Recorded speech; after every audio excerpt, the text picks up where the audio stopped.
Hey everybody, and welcome to Bible Study That Doesn't Suck. We are about to begin Year B. Most of you probably don't know what that is. It's, yeah, that was a cat. Year B is the year that we get to read from the Gospel according to Mark, which is my favorite text. It's also a text that I'm just finishing up my final touches on my own personal translation, and an illustrated Bible Study That Doesn't Suck book, so that you can read some stuff on your own if you don't have time to watch these videos all the time. So hopefully, I'm going to press print soon. Well, Bible study is hard and it's a lot of work. So we'll make that happen. Anyway, I'm Pastor Megan from Grace Lutheran in San Francisco, www.gracesf.com. And we worship every Sunday at 10:30 a.m. And you are most welcome to join us. There are 2 cats in this house. Well, 3 cats. You might see them roaming around behind me. There's also 1 child named Dominic who might be around as well. They're currently playing Candyland, but we'll see how long that lasts. So this week we start at the beginning, well, not the full beginning, but the first chapter at least of the Gospel of Mark. And there's a couple of things that I wanted to share with you about, like, thinking about Mark this time as we read through it in the church. And that is that, well, I'm a person who recognizes patterns. I'm on the autistic spectrum of what used to be called Asperger's. And so I notice patterns in the words. I notice rhythms in how things are in the world. And so there's a couple of patterns and rhythms that I've noticed that I think are kind of neat that are in the Gospel of Mark. One is this repetition of words that are from the text that starts off the passage. And it's a quote from the book of Isaiah. And it talks about, well, here's my version of it. It's not going to be what you're used to, but that's fine. Check it out. A guy who speaks for God is coming to make it easier for you to follow the path that God has carved out for you. The voice of one tumultuously screaming in the wilderness, prepare the way of God. The ruler of those who rule over you, make God's paths easier for others to walk.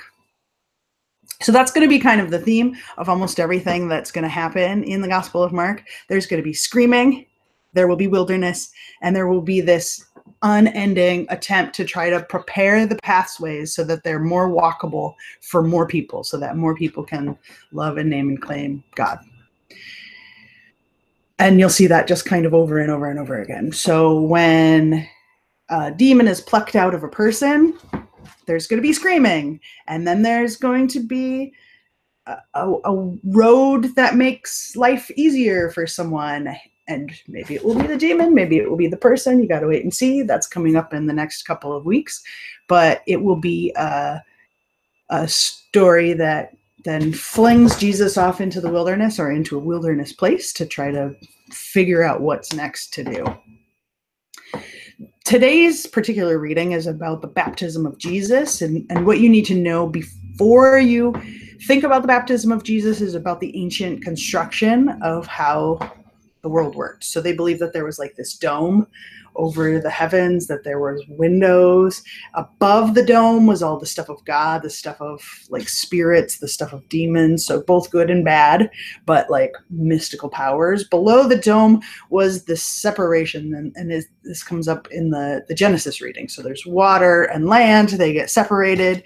Fishy things and flying things get separated. Walky things and crawly things get separated. Everything's kind of sorted in this neat little way.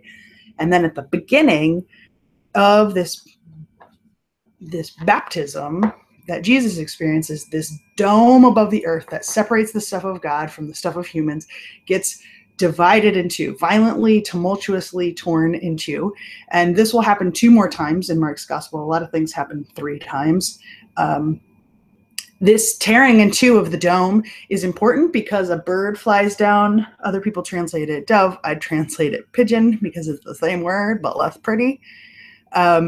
This bird flies down, and God declares that Jesus is good, right? Whatever that means. And Jesus is going to talk about what's good and what's not good later in this text. And he's going to talk about why good news has to be good news for all people, or you can't call it good news. And so Jesus is immediately declared at the beginning of this story that he's going to be good. He's going to be real good news, actual good news, not Caesar good news, which was the name of the newspaper at the time, the Good News. That was a lot. I know I didn't breathe much in that. So that's going to happen. And the story begins with John the Baptizer, who kind of reminds me of, like, if you imagined what a homeless person stereotypically looks like. He had like wild hair, he ate locusts and honey, which locusts actually are good protein, and wild honey, I tasted it when I was in Israel. It's super good. It's like fig jelly. It's not terrible. Once I ate it, I was like, I do not feel bad for John the Baptist, nor do I think he's strange. And it also was like super expensive, at least where I was going to try to purchase it at the Jordan River. And so it was like escargot, this wild honey. Maybe it was more prevalent and they just made it themselves. I don't know. It seemed super fancy when I was there. So John, who is much more important during his day historically, is going to declare that Jesus is the dude. Jesus is more important than he is.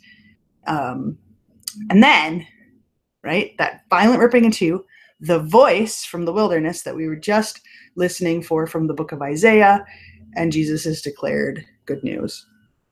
What's interesting about this text, sorry that I just did that, but I wanted to see you again.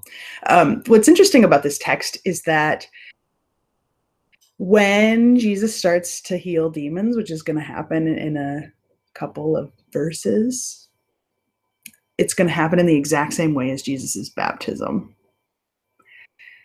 And the demons and the people are going to be violently torn in two.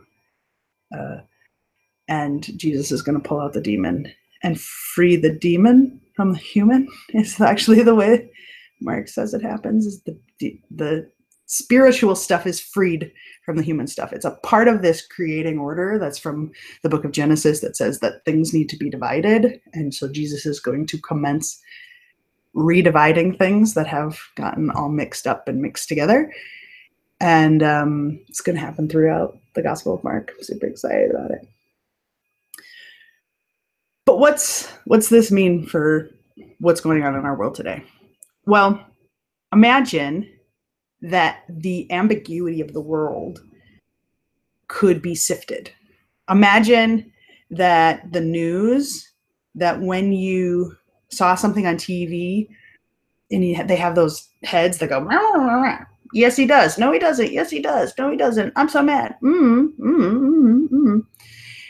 That instead of having these like talking heads that are arguing with each other on the news, that things would get sorted. Right? God would show up and be like, you don't belong together. This one, right? And I'm not trying to make a metaphor where it's like, and then God's going to make everyone who agrees with each other stand in their own corner and then you'll just be happy. But imagine a great sifting of the world that made things obvious and made it possible for people to agree, like a great mediator who could show up and just say, okay, but good news has to be good news for all people. And so that's the answer, and that's the answer, right? Things get clear because God becomes palpably obvious in our world. And that's what the Gospel of Mark is longing for. That's what Jesus will try to bring to the space. And strangely enough, if you have read the text and you know that the Pharisees maybe get snarky with Jesus, or you've been taught to read the Bible that way, the Gospel of Mark is going to throw you a loop, because Jesus is going to use the method of conversating that the Pharisees use, which means he respects them, right? You don't talk like someone and you don't honor their way of seeing the world if you don't like them a little bit. And it could be that Jesus or the writers of this gospel are trying to like recruit Pharisees to become some of the early Christians. But what if the sides, Jesus versus the Pharisees, they're mad, is something that was created by later generations, that they read it into the text? What if that's the lingering effects of anti-Semitism that are in that space?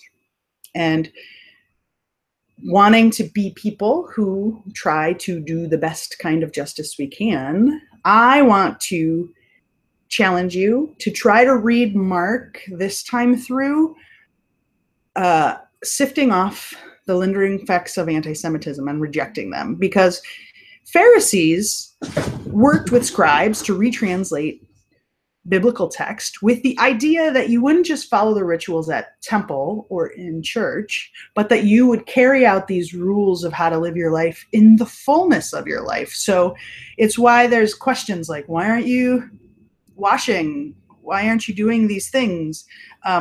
You can either read that same verse as, why aren't you doing this? You're so stupid. You're not very sacred, which is how I've typically read them in the past. And I think some of that's the lingering effects of trickle-down anti-Semitism over the years. Or you can read it as people who truly love their faith as much as we know that the Pharisees did. You don't follow the rules at home as much as you did in the temple if you don't love God and truly want to figure this out.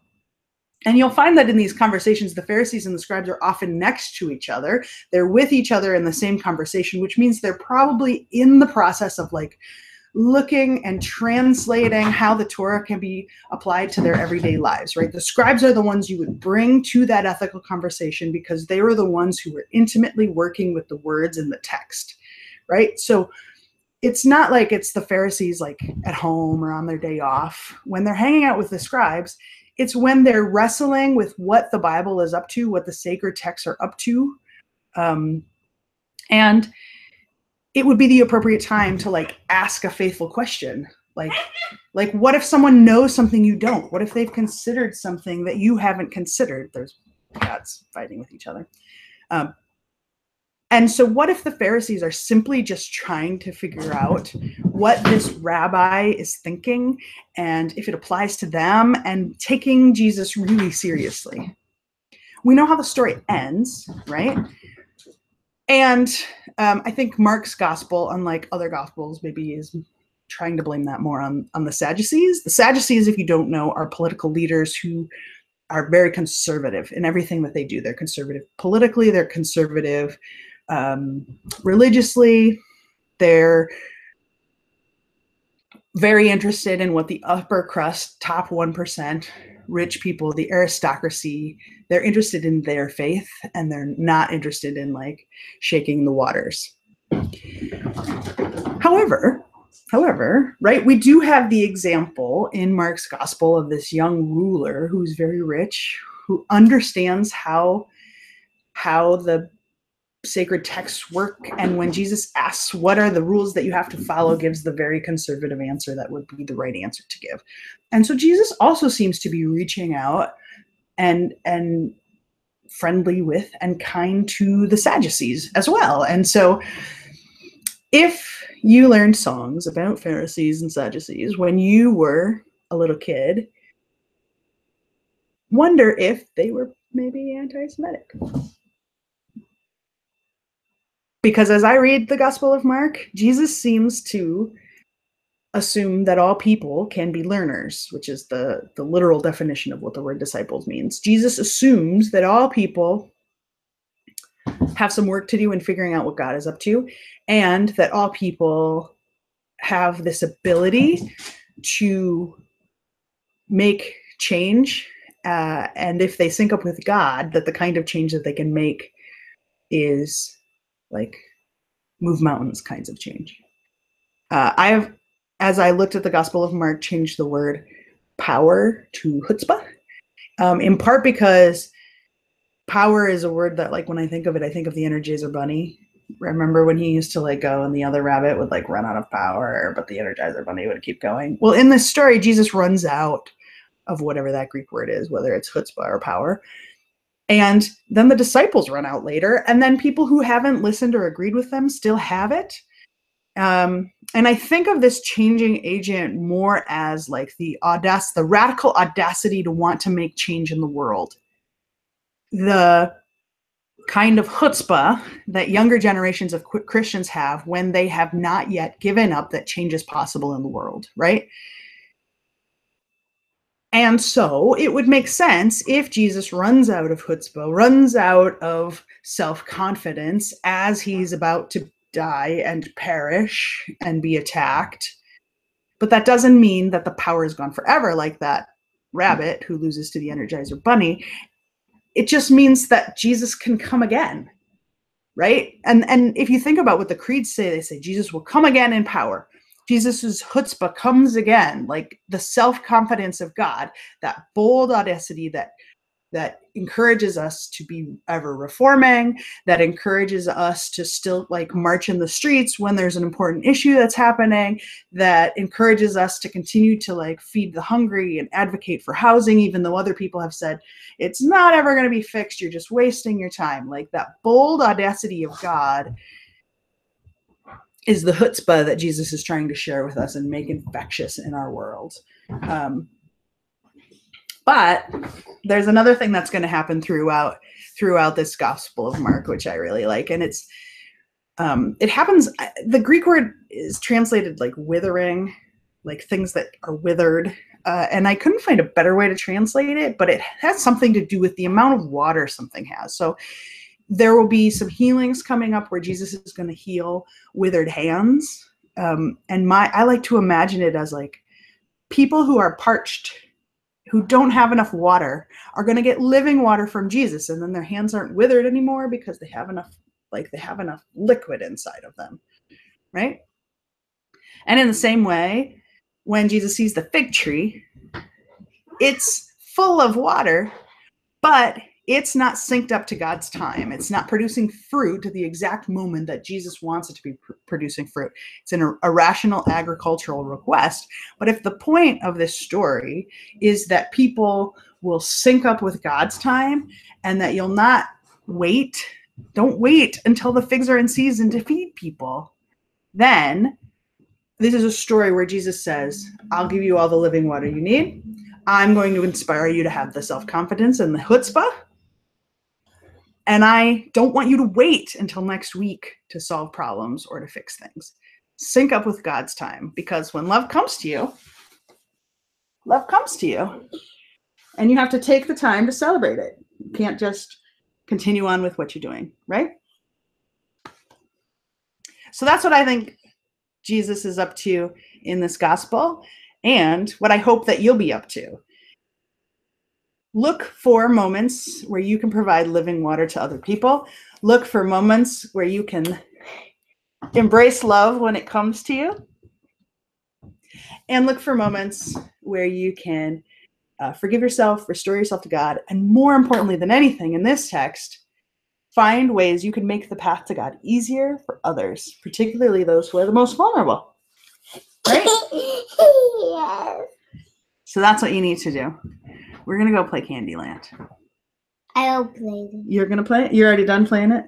Now you can play it with Ooh, sounds good. Say bye, everybody. Bye, everybody. I kissed him. The camera's up here. You have to kiss up this way. You want to try it again? Yeah. Perfect. All right. Bye for real. Bye.